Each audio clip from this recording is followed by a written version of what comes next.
কেন্দ্রীয় কারাগারে দুপক্ষের সংঘর্ষে এক কয়েদির মৃত্যু হয়েছে, আহত হয়েছেন ১০ জন। এই ঘটনায় ২ কারারক্ষীকে বরখাস্ত করা হয়েছে। পুলিশ জানিয়েছে, সকালে কারাগারের ভেতরে গাছের আমড়া পাড়া নিয়ে ২ কয়েদির কথা কাটাকাটি হয়। এর জেরে সংঘর্ষে জড়িয়ে পড়ে ২ পক্ষ। এ সময় লাঠির আঘাতে বাহারুল নামে এক কয়েদি মারা যায়। এরপর দফায় দফায় সংঘর্ষ হয় দুপক্ষের মধ্যে। পরিস্থিতি নিয়ন্ত্রণে ফাঁকা গুলি ছোড়ে কারারক্ষীরা। মোতায়েন করা হয় সেনাবাহিনী, পুলিশ ও র্যাব।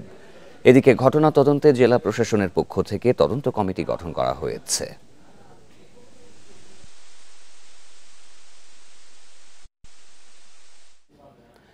আরও জানাতে রংপুর থেকে যোগ দিচ্ছেন সহকর্মী নজরুল ইসলাম। নজরুল, তদন্ত কমিটি তো গঠন করা হয়েছে এই ঘটনায়, তারা কাজ কবে থেকে শুরু করবে? যারা আহত হয়েছেন তাদের অবস্থা কেমন?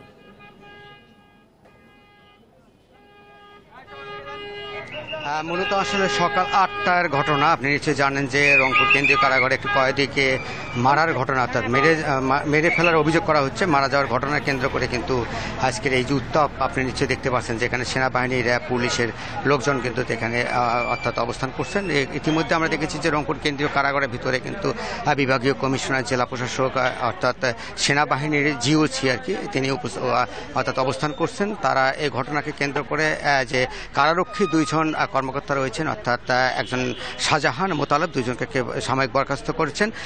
যিনি মারা গেছেন ওই মরদেহ উদ্ধার করে রংপুর মেডিকেল কলেজ হাসপাতালে ময়নাতদন্তের জন্য পাঠানো হয়েছে। তবে এই ঘটনাকে কেন্দ্র করে আপনি নিশ্চয়ই দেখেছেন যে বাহিরে কিন্তু অনেক লোকজন দাঁড়িয়ে আছে, কারণ অনেকের লোকজন তারা কিন্তু কারাগারে আছেন। এই কারণে তারা অনেকে মনে করছেন যে ভেতরে যেহেতু সংঘর্ষ ঘটনা ঘটেছে, অনেকের চাচা, ভাতিজা কিংবা ভাই তারা আহত হয়েছে। এটি আসলে কেন্দ্র করে তারা কিন্তু অর্থাৎ কারাগারের বাইরে কিন্তু তারা অবস্থান নিয়েছেন। এবং ইতিমধ্যে আমরা অনেকজন অর্থাৎ যারা রয়েছেন তাদের সাথে কথা বলছি। তারা বলছেন যে কিভাবে ঘটনা ঘটেছে এখন পর্যন্ত কিন্তু কারাগারের ভেতর থেকে কোনো অর্থাৎ যে তথ্য এটি কিন্তু মেলেনি। অর্থাৎ এখন পর্যন্ত না মেলার কারণটা হচ্ছে যে কারাগারের ভেতরে যেটি প্রশাসন রয়েছেন তারা কিন্তু বের হন নাই, তাদের সাথে কথা বলতে আমরা পারিনি। তবে তারপরেও আমরা যেটি পুলিশের তথ্য অনুযায়ী জেনেছি যে সকালে অর্থাৎ আমরা খাওয়াকে কেন্দ্র করে ২ পক্ষের যে সংঘর্ষ ঘটেছে, এই সংঘর্ষে অর্থাৎ কারাগারে যারা জেল হাজতে রয়েছেন তাদের সাথে এই সংঘর্ষে লাঠির আঘাতে অর্থাৎ বাহারুল নামে যে কয়েদি মারা গেছে, সেটি আসলে লাঠির আঘাতে মারা যাওয়ার ঘটনা শুনতে পেরেছি। তবে এই ঘটনায় কেন গুলি ছাড়ানো হয়েছে এবং কেন টিয়ার শেল নিক্ষেপ করা হয়েছে এটি তারা দেখছেন। সেটি কেন্দ্র করেই ২ কয়েদিকে ইতিমধ্যে কিন্তু আমরা যেটা জেনেছি যে বরখাস্ত করা হয়েছে, অর্থাৎ সাময়িকভাবে সেটি তদন্ত চলছে।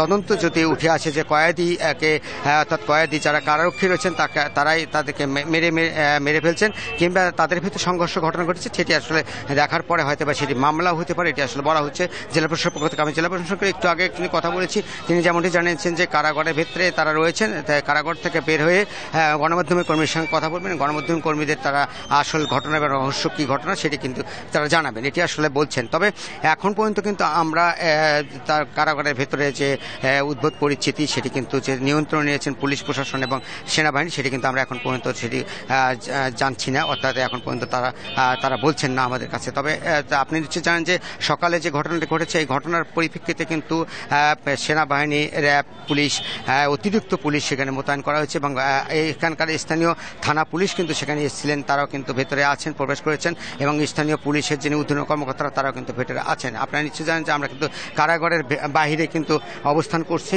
কারাগারের ভেতরে কিন্তু প্রবেশ করার মতো কোনো ধরনের যে অবস্থান আমাদের নেই। এই ছিল আসলে আমার কাছে কারাগারের সর্বশেষ তথ্য। রংপুর কারাগারের বর্তমান পরিস্থিতি জানাচ্ছিলেন সহকর্মী নজরুল ইসলাম। বগুড়ায় বৈষম্য বিরোধী ছাত্র আন্দোলনের সময় শিক্ষক সেলিম হোসেন নিহতের ঘটনায় সাবেক প্রধানমন্ত্রী শেখ হাসিনা, আওয়ামী লীগের সাধারণ সম্পাদক ওবায়দুল কাদের সহ ১০১ জনের নাম উল্লেখ করে অজ্ঞাত আরও ৩৫০ জনের বিরুদ্ধে হত্যা মামলা হয়েছে। সকালে নিহতের বাবা সেকেন্দার আলী বাদী হয়ে বগুড়া সদর থানায় মামলাটি দায়ের করেন। পুলিশ জানিয়েছে, হত্যার নির্দেশদাতা হিসেবে শেখ হাসিনা ও ওবায়দুল কাদেরকে মামলায় প্রধান আসামি করা হয়েছে। এছাড়া আওয়ামী লীগের ২ জন সাবেক সংসদ সদস্য, ৫ জন উপজেলা চেয়ারম্যান, ২ জন মেয়র সহ আরও ৪৩ জনের নাম উল্লেখ এবং অজ্ঞাত আরও ৩৫০ জনকে আসামি করা হয়েছে। নিহতের পরিবারের অভিযোগ, আন্দোলন চলাকালে ৪ আগস্ট শহরের আইএফআইসি ব্যাংক কার্যালয়ের সামনে শিক্ষক সেলিম হোসেনকে হত্যা করে আওয়ামী লীগের নেতাকর্মীরা।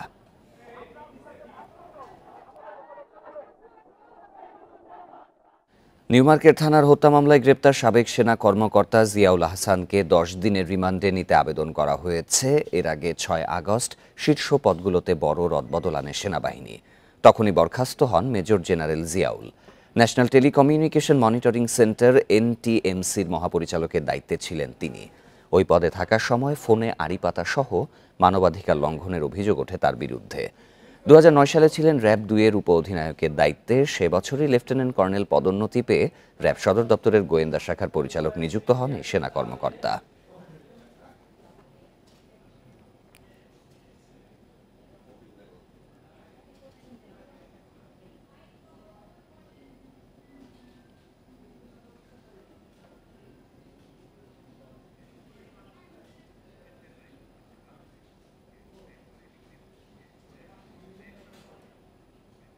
এক সপ্তাহের ব্যবধানে অন্তর্বর্তী সরকারে যুক্ত হচ্ছেন আরও 4 উপদেষ্টা। এর আগে প্রধান উপদেষ্টা সহ মোট 17 জন উপদেষ্টা শপথ গ্রহণ করেন। নতুন উপদেষ্টা হিসেবে শপথ নিচ্ছেন ডক্টর ওয়াহিদুদ্দিন মাহমুদ, আলী ইমাম মজুমদার, ডক্টর মোহাম্মদ ফাউজুল কবির খান ও লেফটেন্যান্ট জেনারেল অবসরপ্রাপ্ত জাহাঙ্গীর আলম চৌধুরী। আমরা সরাসরি যাব শপথ গ্রহণ অনুষ্ঠানে।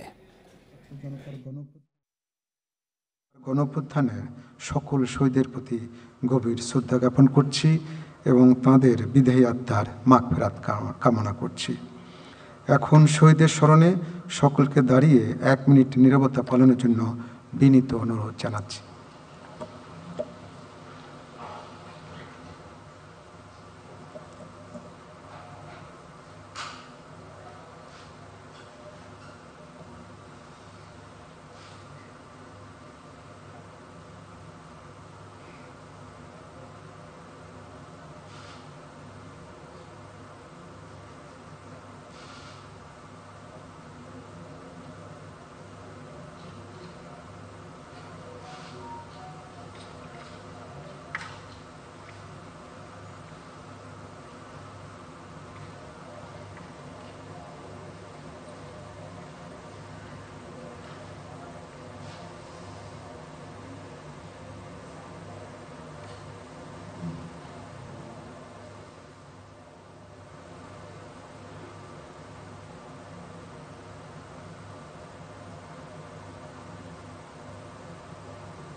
সকলকে ধন্যবাদ জানাচ্ছি।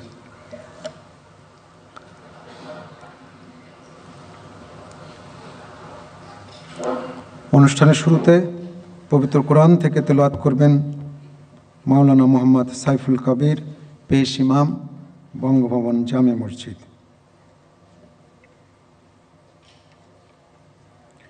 আসসালামু আলাইকুম ওয়া রাহমাতুল্লাহি ওয়া বারাকাতুহু। أعوذ بالله من الشيطان الرجيم. بسم الله الرحمن الرحيم. إن الذين يبايعونك إنما يبايعون الله يد الله فوق أيديهم فمن نكث فإنما ينكث على نفسه ومن أوفى بما عاهد عليه الله فسيؤتيه أجرا عظيما. صدق الله العظيم. ইরশাদ হচ্ছে, নিশ্চয়ই আজ যাহারা আপনার হাতে বায়াত গ্রহণ করিতেছে তাহারা তো আল্লাহর হাতে বায়াত করে, কেননা আল্লাহর হাত তাহাদের হাতের উপর। অতঃপর যে উহা ভঙ্গ করে, উহা ভঙ্গ করিবার শাস্তি তাহার উপরই বর্তিবে, এবং যে আল্লাহর সঙ্গে অঙ্গীকার পূর্ণ করে তিনি অবশ্যই তাহাকে মহা পুরস্কার দিবেন। সূরা আল ফাতহ আয়াত 10। ওয়া মা আলাইনা ইল্লাল বালাগ। ওয়া আসসালামু আলাইকুম ওয়া রাহমাতুল্লাহি ওয়া বারাকাতুহু।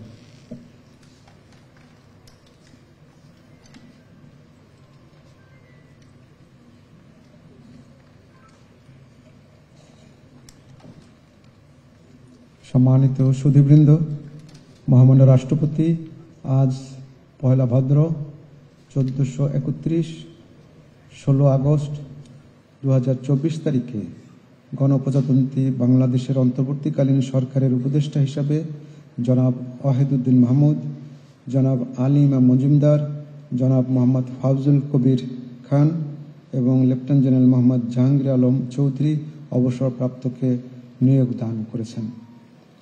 এ পর্যায়ে নবনিযুক্ত মাননীয় উপদেষ্টাগণকে অনুগ্রহপূর্বক মহামান্য রাষ্ট্রপতির নিকট উপদেষ্টা পদের শপথ ও গোপনতার শপথ গ্রহণের জন্য সবিনয়ে অনুরোধ জানাচ্ছি।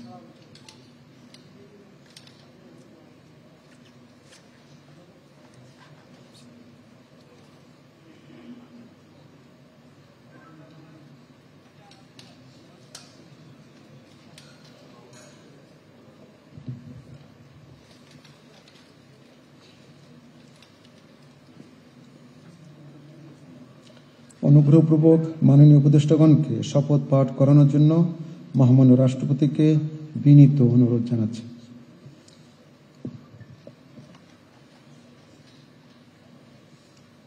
বিসমিল্লাহির রহমানির রহিম। আমি সশ্রদ্ধ চিত্তে শপথ করিতেছি যে আমি আইন অনুযায়ী অন্তর্বর্তীকালীন সরকারের উপদেষ্টা পদের কর্তব্য বিশ্বস্ততার সহিত পালন করিব। আমি বাংলাদেশের প্রতি অকৃত্রিম বিশ্বাস ও আনুগত্য পোষণ করিব। আমি সংবিধানের রক্ষণ সমর্থন ও নিরাপত্তা বিধান করিব এবং আমি ভীতি বা অনুগ্রহ অনুরাগ বা বিরাগের বশবর্তী না হইয়া সকলের প্রতি আইন অনুযায়ী যথাবিহিত আচরণ করিব।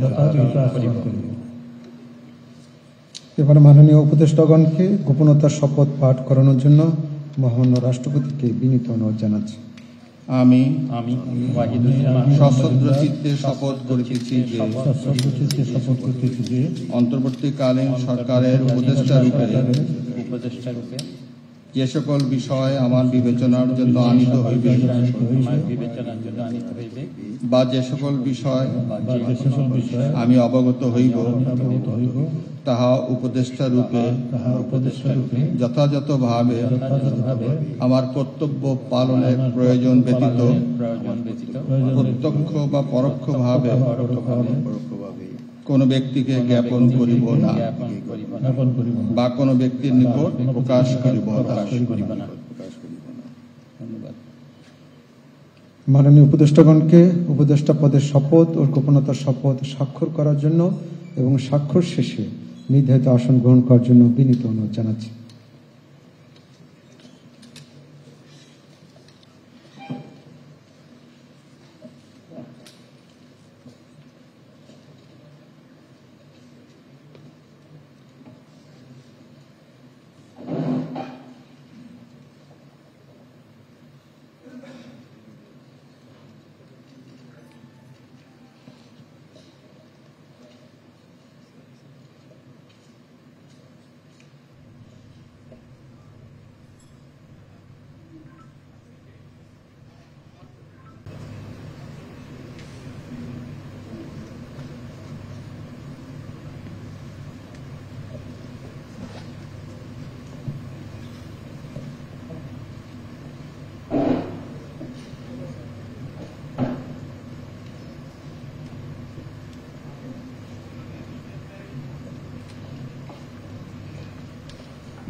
গণপ্রজাতন্ত্রী বাংলাদেশের অন্তর্বর্তীকালীন সরকারের উপদেষ্টা হিসেবে দায়িত্ব গ্রহণের জন্য মাননীয় উপদেষ্টাগণকে আন্তরিক অভিনন্দন জানাচ্ছি।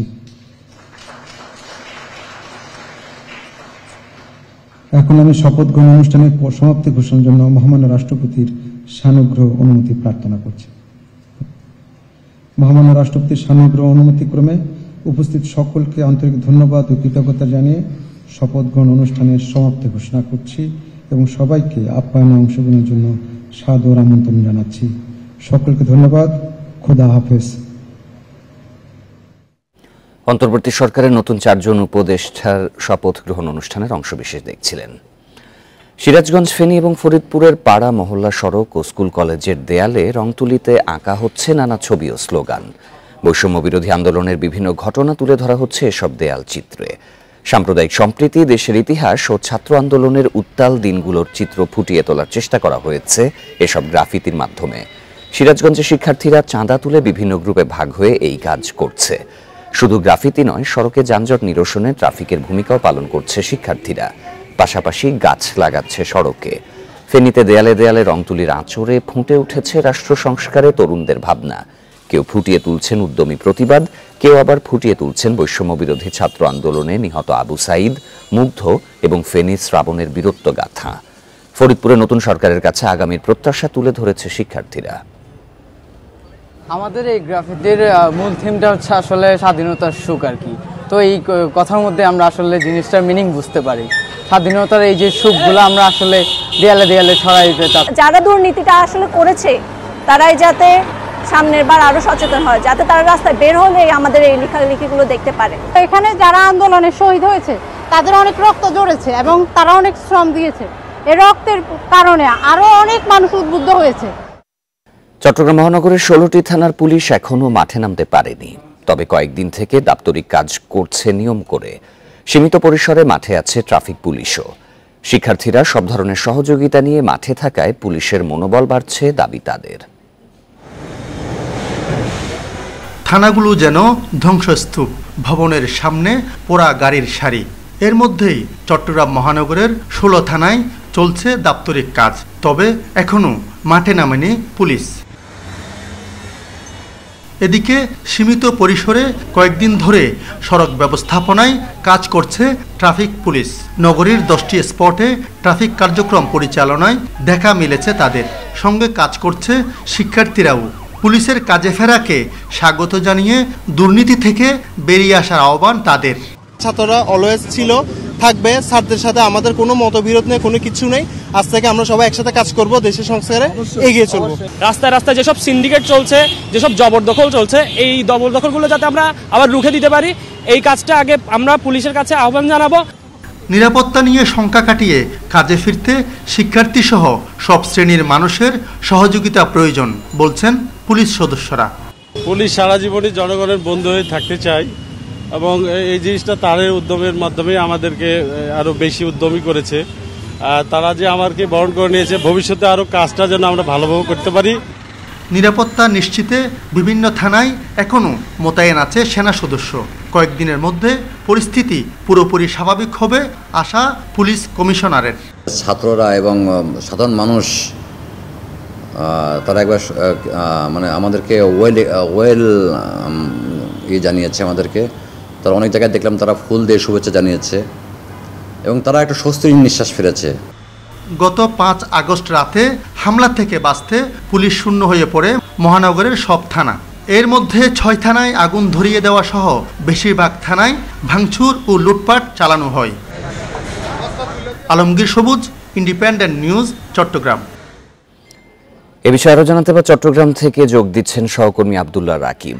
রাকিব, পুলিশের পুরোপুরি কার্যক্রম শুরু করতে আর কি পরিমাণে সময় লাগতে পারে, পুলিশ কমিশনার কি জানিয়েছেন?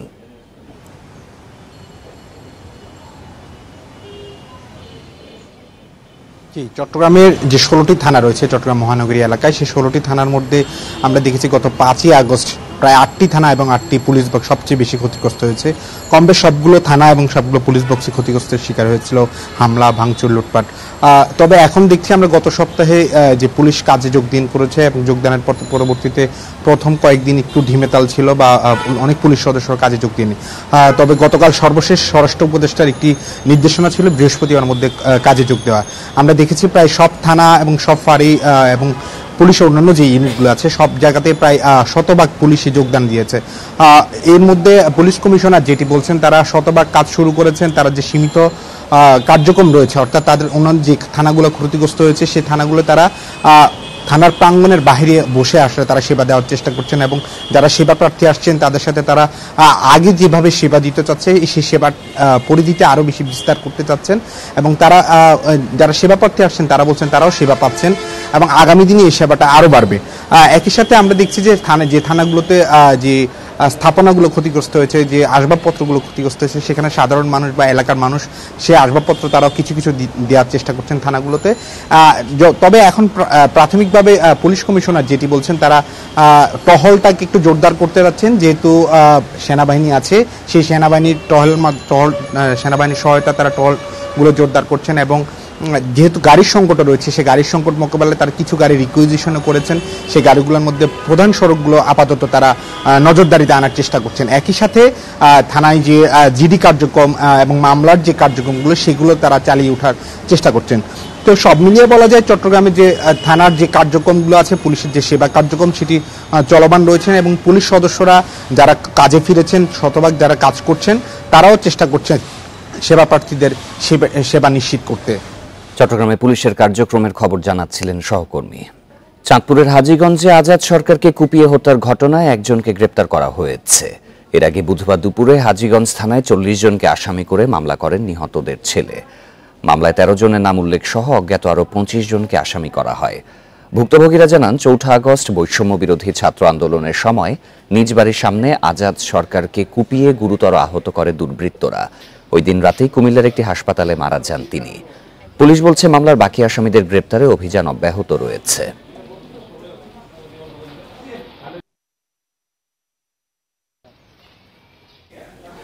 সিলেট সিটি কর্পোরেশনের মেয়র ও 30 কাউন্সিলর আত্মগোপনে থাকায় দুর্ভোগে পড়েছেন নগরবাসী।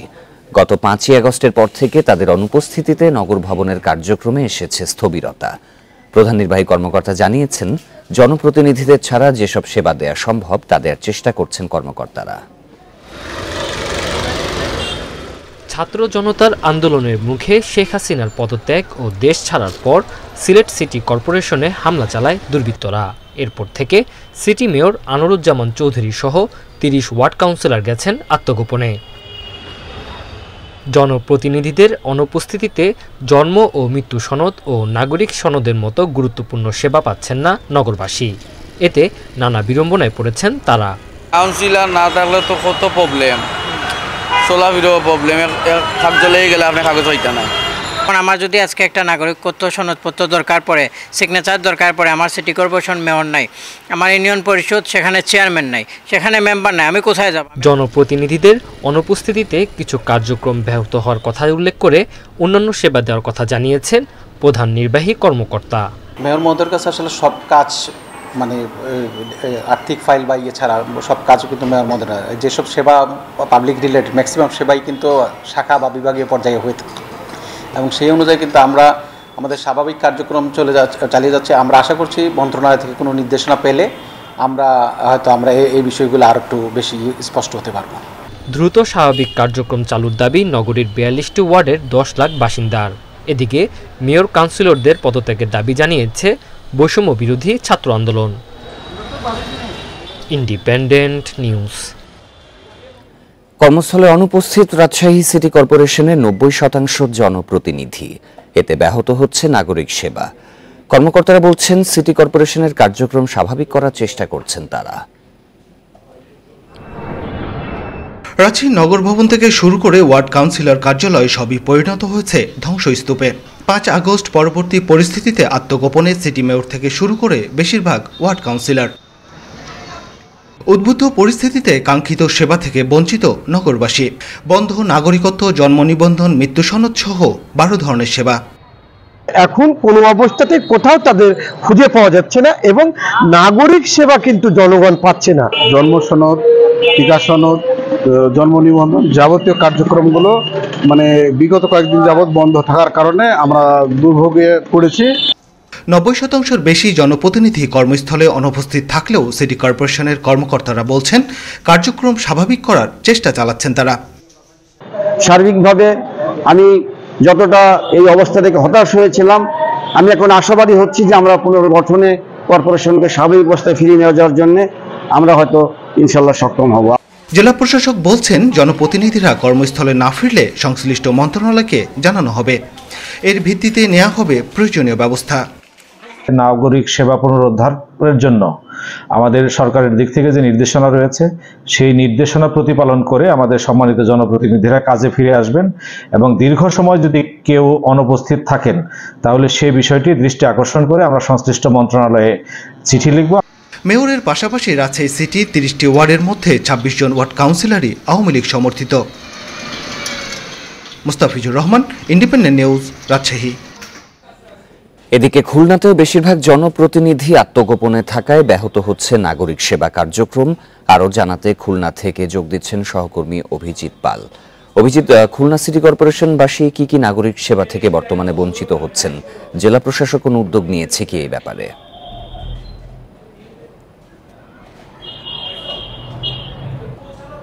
খুলনা সিটি কর্পোরেশনের যে 31টি ওয়ার্ড রয়েছে সেই 31টি ওয়ার্ডের মধ্যে মাত্র 4-5টি ওয়ার্ডে আমরা জানতে পেরেছি যে কাউন্সিলররা তারা এখানে কাজ করছে। যদিও এই সকল কাউন্সিলররা হচ্ছে যে আওয়ামী লীগের দলের নয়, তারা অন্য দল থেকে নির্বাচন করে তারা নির্বাচিত হয়েছিলেন।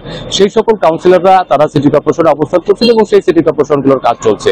এর মধ্যে প্রায় 22টি ওয়ার্ড রয়েছে, যে 22টি ওয়ার্ডের কাউন্সিলররা তারা এখন পর্যন্ত 5ই আগস্টে ছাত্র জনতার যে গণ অভ্যুত্থান হয়েছে সেই গণ অভ্যুত্থানের পর থেকে তারা এখন পর্যন্ত আত্মগোপনে রয়েছে এবং তারা এখন পর্যন্ত অফিস করছেন না এবং কিছু কিছু কার্যালয় পুড়িয়ে দেওয়া হয়েছে, যার কারণে সাধারণ মানুষের যে দৈনন্দিনের যে কাজ থাকে, নাগরিক সেবাগুলো থাকে, সেই নাগরিক সেবাগুলো থেকে তারা বঞ্চিত হচ্ছেন। যেমন তারা জন্ম নিবন্ধন করতে পারছেন না, তারা নাগরিক সনদ নিতে পারছেন না। এছাড়াও সিটি কর্পোরেশনের ওয়ার্ডগুলোতে আসলে যে ধরনের কার্যক্রম থাকা ছিল সেই কার্যক্রমগুলো কিন্তু তারা এখন পর্যন্ত করতে পারছেন না এবং সেই বিষয়ে আমরা কথা বলেছিলাম খুলনা সিটি কর্পোরেশনের যিনি প্রধান নির্বাহী কর্মকর্তা আছে তার সঙ্গে। তিনি আমাদেরকে বলছেন যে তারা চেষ্টা করছেন এবং তারা মন্ত্রণালয় এই বিষয়গুলো জানিয়েছেন। মন্ত্রণালয় থেকে নির্দেশনা পাওয়ার পরেই আসলে মূলত তারা এই বিষয়গুলো নিয়ে কাজ করবেন। এর পাশাপাশি আরো একটি বিষয় রয়েছে যে গত 5ই আগস্টের পর থেকে কিন্তু খুলনা সিটি কর্পোরেশনের যিনি মেয়র তিনিও কিন্তু অনুপস্থিত রয়েছেন তার কর্মস্থলে এবং তার যে বাসভবন সেই বাসভবনও একাধিকবার ভাঙচুর করা হয়েছে এবং এই মতো অবস্থায় সিটি কর্পোরেশন কিন্তু একটা খুব জটিল এবং সমস্যার মধ্যে পড়েছিল, যে সমস্যা থেকে অবশ্য তারা গত পরশুদিন তারা কিছুটা বেরিয়ে এসেছে, কারণ মন্ত্রণালয় থেকে একটা নির্দেশনা এসেছে। কারণ সিটি কর্পোরেশনগুলোতে মূলত যে আর্থিক এবং প্রশাসনিক যে ক্ষমতা সেই প্রশাসনিক ক্ষমতাগুলো মেয়রের কাছে থাকে এবং মেয়র অনুপস্থিত থাকার কারণে কিন্তু সেই আর্থিক সমস্যায় পড়তে হয়েছিল। আমরা জানতে পেরেছিলাম যে সিটি কর্পোরেশনের কনভেন্সি শাখায় যারা দিনমজুর রয়েছেন সেই সকল দিনমজুরদের বেতন বাকি ছিল, কিন্তু পরবর্তীতে আমরা জানতে পারি যে এই সমস্যা নিরসনের জন্য প্রধান নির্বাহী কর্মকর্তা মন্ত্রণালয়ের নির্দেশে প্রধান নির্বাহী কর্মকর্তার কাছে এখন আর্থিক এবং প্রশাসনিক ক্ষমতা দেওয়া হয়েছে। অর্থাৎ সিটি কর্পোরেশনের যে আর্থিক সমস্যা ছিল, প্রশাসনিক সমস্যা ছিল, সেই সমস্যা অনেকটা কাটিয়ে উঠেছে। তবে ওয়ার্ড পর্যায়ে কাউন্সিলররা অনুপস্থিত থাকার কারণে এখনো পর্যন্ত নাগরিকদেরকে ভোগান্তিতে পড়তে হচ্ছে। খুলনা সিটি কর্পোরেশনের বর্তমান পরিস্থিতি জানাচ্ছিলেন সহকর্মী অভিজিৎ পাল। কমেছে সব ধরনের সবজি, ডিম ও মাংসের দাম, তবে সরবরাহ কমের অজুহাতে কাঁচা মরিচের দাম বাড়তি। বাজারে মধ্যস্বত্বভোগী না থাকায় স্বস্তিতে ক্রেতারা। সিন্ডিকেট ভেঙে দেয়া সহ বাজারে নিয়মিত নজরদারি বাড়াতে নতুন সরকারের প্রতি আহ্বান জানান তারা। চট্টগ্রামের সবজি থেকে শুরু করে মুরগি, ডিম সবকিছুরই দাম এখন কিছুটা কম, তবে সমুদ্রে মাছ কম ধরা পড়ায় দাম কিছুটা বাড়তি। দেশি মুরগি আমরা 500 টাকা বিক্রি করতেছি। মাছের সিজন কিন্তু মাছ ভালো করে পড়তেছে না, মাছ যা আসতেছে সীমিতর ভিতরে, আর কোয়ালিটির মাছ খুব কম, মাছের দাম একটু বেশি। রাজশাহীর বাজারে সবজির দাম কমলেও বেড়েছে কাঁচামরিচ ও পেঁয়াজের দাম। কাঁচামরিচ কেজিতে 200 টাকা বেড়ে বিক্রি হচ্ছে 400 টাকায়, আর পেঁয়াজ বিক্রি হচ্ছে 110 টাকা কেজিতে। তো কাঁচামরিচের দাম আজকে খুবই বেশি, 400 টাকা কেজি। গত সপ্তাহে বা 2-3 দিন আগে যেটা ছিল 200 টাকা কেজি। বরিশালের বাজারে সব ধরনের সবজির দাম কেজিতে কমেছে 10 টাকা পর্যন্ত। মুরগির দামও কেজিতে 15 টাকা পর্যন্ত কমেছে। প্রকারভেদে চালের দাম বেড়েছে কেজিতে 2 থেকে 3 টাকা পর্যন্ত। পেঁয়াজ বিক্রি করি একটা বেশি 98 টাকা, একটা বেশি 110 টাকা, 105 টাকা কিনে দেশি পেঁয়াজ। খুলনার বাজারে গরুর মাংস, সবজির দাম কিছুটা কমলেও বেড়েছে কাঁচামরিচের দাম। আগে অনেক দাম দিয়ে কিনতে হতো, এখন কিছুটা হলেও নিয়ন্ত্রণ আছে। কোথেকে যদি বাজারগুলো একটু মনিটরিং করে, একটু তারা যাতায়াত করে, তাহলে হয়তো আরও কমার সম্ভাবনা আছে। সরবরাহ ভালো থাকায় গাজীপুরের দাম কমেছে মুরগির। সিলেটের দাম কমেনি সবজি ও মাছ মাংসের। সরবরাহ কম থাকায় বগুড়ায় কাঁচামরিচ কেজিতে 160 টাকা বেড়ে বিক্রি হচ্ছে 360 টাকায়। সোহেলি জাহান, ইন্ডিপেন্ডেন্ট নিউজ। মাদারীপুরে নিত্যপণ্যের দাম সহনীয় রাখতে শিক্ষার্থীদের সঙ্গে নিয়ে বাজার মনিটরিং করেছে ভোক্তা অধিকার সংরক্ষণ অধিদপ্তর। সকালে শহরের চরমুগুরিয়া বাজারে তদারকি করা হয়। ভোক্তা অধিকার সংরক্ষণ অধিদপ্তরের মাদারীপুর জেলার সহকারী পরিচালক জান্নাতুল ফেরদৌস জানান, তরুণ সমাজকে নিয়ে বাজার মনিটরিং অব্যাহত থাকবে। নিয়মিত অভিযানের অংশ হিসেবে শহরের চরমুগুরিয়া বাজারের কাঁচা বাজার ও মুদি দোকান নিত্যপণ্যের দাম তদারকি করা হয়। এ সময় তালিকা মূল্যের বাইরে পণ্য বিক্রি করায় 2টি দোকানকে ৩,০০০ টাকা জরিমানা করা হয়। এ সময় সচেতনতামূলক লিফলেট বিতরণও করা হয়।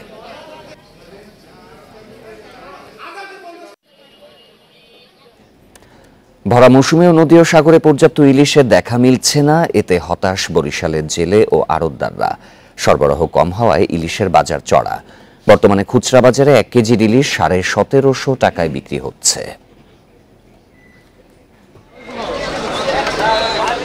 বরিশালের সবচেয়ে বড় মাছের পাইকারি বাজার পোর্ট রোড মৎস্য আড়তে পর্যাপ্ত ইলিশ মিলছে না। আগের বছরগুলোতে মৌসুমের এই সময়ে প্রতিদিন এখানে 400 থেকে 500 মণ ইলিশ সরবরাহ হতো। এখন সেখানে আসছে মাত্র 50 থেকে 60 মণ। লোকালেও মাছ কম, সেজন্য মাছের দাম বেশি। একটা ভোরে 4 লাখ টাকা 3.5 লাখ টাকা খরচা, কিন্তু সে মাছ পাইতে আছে 50,000 60,000 টাকা। তার তো লস, আমাকেও তো লস, তাকে দাদন দিয়ে, কিন্তু তাকেও লস। মাছ বেশি পাইলে মাছের দাম কমে। কিছু পানি বিষাক্ত হয়ে গেছে আপনার, এই যে বিভিন্ন ফিটি এই সমস্ত কারণে নদী তো আপনার নষ্ট হয়ে গেছে। এই জন্য তো মাছ আমাদের এই নদীতে, আমাদের লোকাল নদীতে অনেক মাছ পাইতাম আমরা। এই নদী এইটার মধ্যে অনেক মাছ পাইতাম, কিন্তু মাছ নাই, মাছ তো অনেক নামিয়ে গেছে। সরবরাহ কম হওয়ায় মাছের দাম চড়া। বর্তমানে পাইকারি বাজারে প্রতিমণ 500 গ্রামের ইলিশ 53,000 ও 1 কেজির ইলিশ 65,000 টাকায় বিক্রি হচ্ছে। আর খুচরা বাজারে প্রতি কেজি 500 গ্রামের ইলিশ 1400, 1 কেজির ইলিশ 1750 এবং 1.5 কেজি 2200 থেকে 2300 টাকায় বিক্রি হচ্ছে। 100 টাকা 150 টাকা বাড়তি। এই যে আপনার 900 গ্রাম 800 গ্রাম মাছ, এটা 1600। সাধারণ আয়ের মানুষ বলছেন, ইলিশ তাদের ক্রয় ক্ষমতার বাইরে চলে গেছে, আর এতে ব্যবসায়ীদেরও কারসাজি আছে। 4-5 টাকা কেজি হবে জাটকা, তার দামও 850 টাকা কেজি, যা সাধারণ মানুষের ক্রয় ক্ষমতার বাইরে। বরিশালে ইলিশের জন্য অনেক বিখ্যাত, কিন্তু ইলিশের অনেক চড়া দাম, কেউ কিনতে পারতেছে না। দাম নাগালে রাখতে ইলিশ রপ্তানি না করার দাবি অনেক ক্রেতার। Independent news. গাজীপুরের কালিয়াকৈরে পারিবারিক কলহের জেরে স্ত্রীকে কুপিয়ে হত্যার অভিযোগ উঠেছে স্বামীর বিরুদ্ধে। ভোরে উপজেলার চাপাইর ইউনিয়নের গোবিন্দপুর এলাকায় এই ঘটনা ঘটে। পুলিশ ও স্থানীয়রা জানায়, পারিবারিক কলহের জেরে বাবুল ও তার স্ত্রী আঁখির মধ্যে কথা কাটাকাটি হয়। এক পর্যায়ে ধারালো অস্ত্র দিয়ে আঁখিকে মাথায় আঘাত করে বাবুল। এতে ঘটনাস্থলেই মারা যায় আঁখি। পুলিশ খবর পেয়ে মরদেহ উদ্ধার করে ময়নাতদন্তের জন্য শহীদ তাজউদ্দিন আহমেদ মেডিকেলে পাঠায়। বাবুল পালিয়ে যাওয়ার চেষ্টা করলে তাকে আটক করে পুলিশে দেয় স্থানীয়রা। পুলিশ বলছে, তদন্ত করে ব্যবস্থা নেওয়া হবে।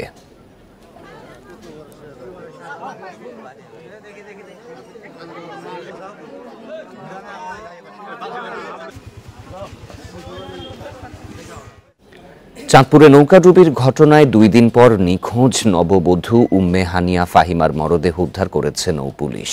শুক্রবার রাতে পরিবারের কাছে মরদেহটি হস্তান্তর করে পুলিশ। পুলিশ জানায়, বৃহস্পতিবার সন্ধ্যায় ভোলা জেলার মেঘনা নদীতে নিখোঁজ নববধূ উম্মে হানিয়া ফাহিমার মরদেহ ভেসে ওঠে। পরে তাকে উদ্ধার করে মডেল থানায় একটি অপমৃত্যুর মামলা দায়েরের পর মরদেহ পরিবারের কাছে হস্তান্তর করা হয়। মেঘনা নদীতে নৌকাডুবির ঘটনায় এখনও সেতু নামের আরও এক নারী নিখোঁজ রয়েছে। তাকে উদ্ধারে অভিযান অব্যাহত রয়েছে বলে জানায় পুলিশ। মঙ্গলবার পুরানবাজার এলাকা থেকে চাঁদপুর মোলহেডে আসার পথে তীব্র স্রোতে ডুবে যায় যাত্রীবাহী নৌকাটি।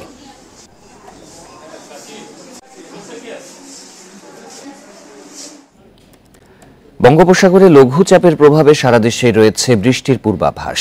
তবে ভারী থেকে অতি ভারী বর্ষণের মুখে পড়তে পারে খুলনা, বরিশাল, চট্টগ্রাম ও সিলেট। আবহাওয়া অফিস জানিয়েছে, লঘুচাপের প্রভাবে সঞ্চালনশীল মেঘমালার তৈরি হচ্ছে। এর প্রভাবে উপকূলীয় এলাকায় ঝোড়ো হাওয়া বয়ে যাওয়ার শঙ্কাও রয়েছে। এতে সমুদ্র বন্দরগুলোতে জারি রয়েছে 3 নম্বর সতর্ক সংকেত। পরবর্তী নির্দেশ না দেয়া পর্যন্ত মাছ ধরার নৌকা ও ট্রলারকে উপকূলের কাছাকাছি থাকতে বলা হয়েছে। এদিকে ভোর 6টা পর্যন্ত গত 24 ঘন্টায় দেশের সর্বোচ্চ তাপমাত্রা রেকর্ড করা হয় শ্রীমঙ্গলে 36.4 ডিগ্রি সেলসিয়াস।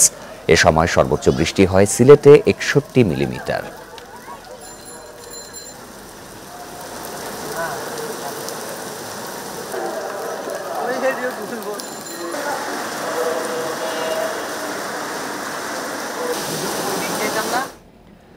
কিশোরগঞ্জের করিমগঞ্জে হাওরে মাছ ধরতে গিয়ে বজ্রপাতে 2 জেলের মৃত্যু হয়েছে। এই ঘটনায় আহত হয়েছেন আরও 3 জেলে। বৃহস্পতিবার মধ্যরাতে উপজেলার জয়কা ইউনিয়নের উত্তর কলাবাগ এলাকায় এই ঘটনা ঘটে। নিহতরা হলেন উত্তর কলাবাগ গ্রামের আলী আকবর ও কাঞ্চন মিয়া। করিমগঞ্জ থানার ওসি মোহাম্মদ মিজানুর রহমান ঘটনার সত্যতা নিশ্চিত করে বলেন, বৃহস্পতিবার রাতে উত্তর কলাবাগ এলাকার হাওরে মাছ ধরতে যান 7 জন জেলে। গভীর রাতের দিকে বৃষ্টি ও বজ্রপাত ঘটে। এতে ঘটনাস্থলেই 2 জেলে মারা যায়। খবর পেয়ে এলাকাবাসী আহতদের উদ্ধার করে হাসপাতালে ভর্তি করে।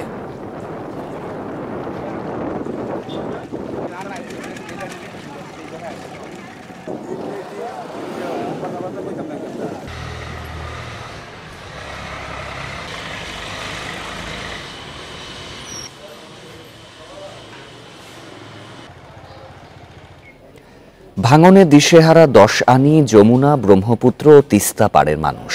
ঝুঁকিতে রয়েছে জামালপুরের 42 কিলোমিটার নদী তীর।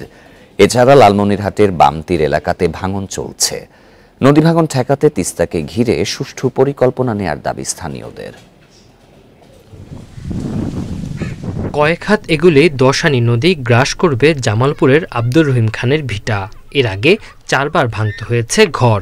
4 বার ভাঙলাম, এনি বাসে পাল ভাঙা পড়ব, এনেও থাকতে পাই না ভাই, ঠিক নেই, সারা জীবন এইভাবেই গেল।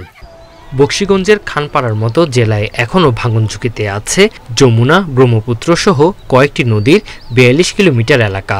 পানি উন্নয়ন বোর্ড জানিয়েছে 15 বছরে নদীর তীর রক্ষা বাঁধের কাজ হয়েছে 29 কিলোমিটার, ব্যয় হয়েছে 1200 কোটি টাকা। উন্নত বিশ্বে নদী ভাঙ্গনকল্পে তারা যে ব্যবস্থা নেয়, আমাদের দেশের পানি উন্নয়ন বোর্ড ওই তাদের মতো যদি ব্যবস্থা নেয় বা পরামর্শ নেয়, তাহলে এই নদী ভাঙ্গন রুটটা বন্ধ হবে। যে সকল স্থানে এখনও অরক্ষিত রয়েছে সেই অংশগুলোতে আমরা স্টাডি প্রকল্প হাতে নিয়েছি। এই স্টাডি প্রকল্পে বাকি যে অরক্ষিত অংশ রয়েছে সেগুলোর সুপারিশ মোতাবেক আমরা ডিবিবি দাখিল করব। লালমনিরহাটের তিস্তার বামতীর এলাকাগুলোতে ভাঙন দেখা দিয়েছে। বিলীন হয়ে যাচ্ছে ঘরবাড়ি, ফসলি জমি। ভাঙন ঠেকাতে তিস্তাকে ঘিরে সুষ্ঠু পরিকল্পনা নেওয়ার দাবি স্থানীয়দের। 3 কিলো থেকে এই আসি 5 কিলো হুনিয়া কাছে শেষ সীমানায় রাস্তায় ছিল বাড়ি, এইবার বাড়ি ভাঙা আমার 8 বার হয়। জিও ব্যাগ বালি ভর্তি করে ভাঙন প্রশমন করার চেষ্টা করব। এছাড়া আপনারা আরও অবগত আছেন, আমাদের তিস্তা নদীতে ফিজিবিলিটি স্টাডি চলমান রয়েছে। এই রিপোর্ট আমাদের ড্রাফট ফাইনাল ইতিমধ্যে হয়ে গেছে। ফাইনাল রিপোর্ট আশা করতেছি আমরা অতি দ্রুতই পেয়ে যাব। জেলায় কত কিলোমিটার এলাকা ভাঙন ঝুঁকিতে আছে সে তথ্য জানাতে পারেনি পানি উন্নয়ন board. Tanzil Hasnat, independent news. দিনাজপুরের বড়পুকুরিয়া কয়লা খনিতে আউটসোর্সিং এর মাধ্যমে নিয়োগপ্রাপ্তরা উচ্চ আদালতের রায় অনুযায়ী স্থানীয় নিয়োগের দাবি জানিয়েছে। সকালে দিনাজপুর প্রেস ক্লাবে সংবাদ সম্মেলনে এই দাবি জানান তারা। ভুক্তভোগীরা জানায় তাদের চাকরি স্থায়ী করার কথা থাকলেও খনি কর্তৃপক্ষ সেটি করেনি। এমনকি সাবেক প্রধানমন্ত্রী তাদের চাকরি স্থায়ী করার নির্দেশ দিলেও কর্তৃপক্ষ তা বাস্তবায়ন করেনি। বাধ্য হয়ে 87 জন চাকরি স্থায়ীকরণের দাবিতে 2018 সালে হাইকোর্টে রিট করে। পরবর্তীতে খনি কর্তৃপক্ষ হাইকোর্টের রায়ের বিরুদ্ধে উচ্চ আদালতে আপিল করে। উচ্চ আদালতের চাকরি স্থায়ীকরণের পক্ষে রায় দিলেও কর্তৃপক্ষ এখনও রায় বাস্তবায়ন করেনি বলে অভিযোগ করে ভুক্তভোগীরা।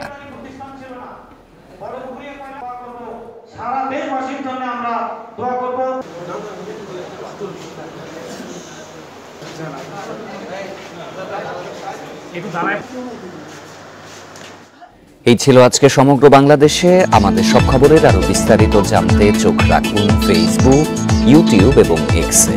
আমন্ত্রণ পরের আয়োজনে।